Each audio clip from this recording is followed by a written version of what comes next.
So, ayun, dahil nga sa may tirang sopas pa kahapon, ay di lalagyan ko na lang siya ng hotdogs at tubig nang sa ganayon ay makain ngayong umagahan. Ayan. Dahil mayroon kaming importanteng iintindihin kaya eto maaga gumising at nag-intindi. Sa bagay, araw-araw naman naging maaga. Ayan. Dahil maaga ring matulog. Ay di pagkatapos nga ng mag-agahan o ay di nagkape naman. Ayan. Parang hindi sila match, diba? Sopas at kape. Ayan. At fast forward na tayo dito at pagkatapos ko nga magkape o ay di ako nga ay naligo na, ayan. At pagkaligo ko nga ay di eto nga, day 3 na nga pala itong aking Warts journey, ayan. Sa mga hindi po nakakaalam or nakakakita, ayan. Ako po ay nagpa-warts removal, ayan. At ito nga po ay day 3 ko na ng journey ng aking warts removal, ayan. At simula nga nung ako ay matanggalan ay di 3 days na walang ligo, ayan. At puro himasalang ang nangyayari. At fast forward na tayo dito at pagkatapos ko nga maghilay, syempre at hindi naman pwede maglagay na kung ano sa mukha kasi antibiotic lang ang pwede. Ay di ito na nga, papunta na nga kami kung saan kami ay may importanteng lalakarin, ayan.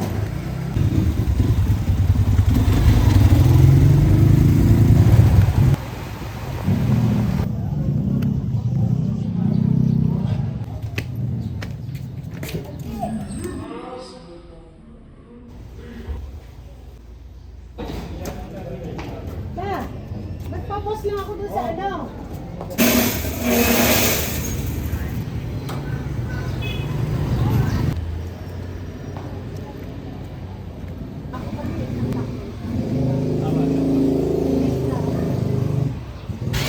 So, nandito na nga kami at hindi ko na kailangan sabihin ko ano mga pinagawa namin dito at ano naman ang pake nyo, diba? Charot.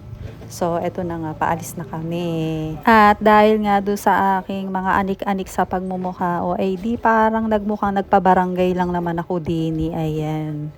Yun lang naman ang aking naging ganap dito sa aking paglabas, ayan.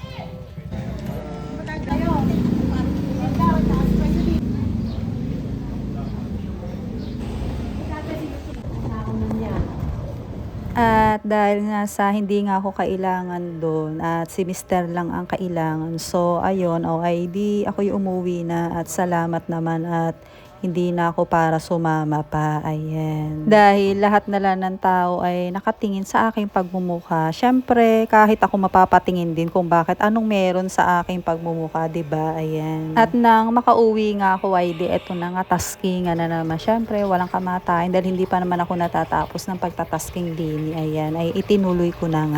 At maya-maya nga ay di ako ngayon nagutom. Ewan ko ba na pagugutom ang taong ito. Talaga naman. Paano na ako makakapagbawas ng timbang niyang bagay ganere? Ayan. Hininit ko lang naman yung sopas na kahapon pa at ininit ko nung umaga at pagkatapos ay ininit ko pa rin ngayon upang ito ay aking makain. Ayan. At ako nga ay umay na nga, ayan. Ay malamang ito ay aabutin pa ng tanghalian at hapunan.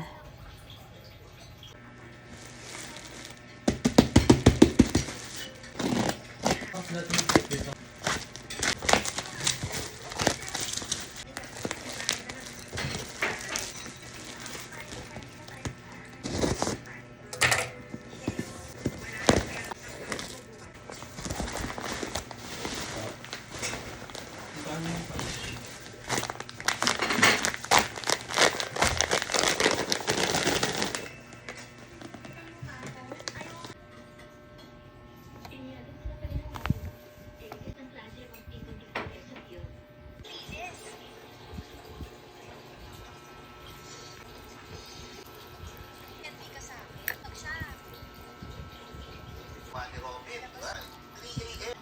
Kayo po, hirap na hirap syempre yung ang pinapasubing na ngayon ng NBI. Kasama si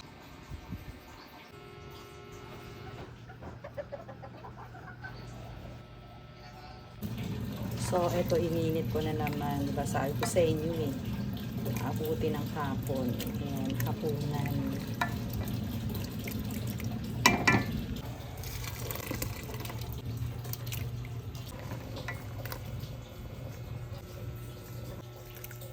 So, ito na nga ang walang kamatayan.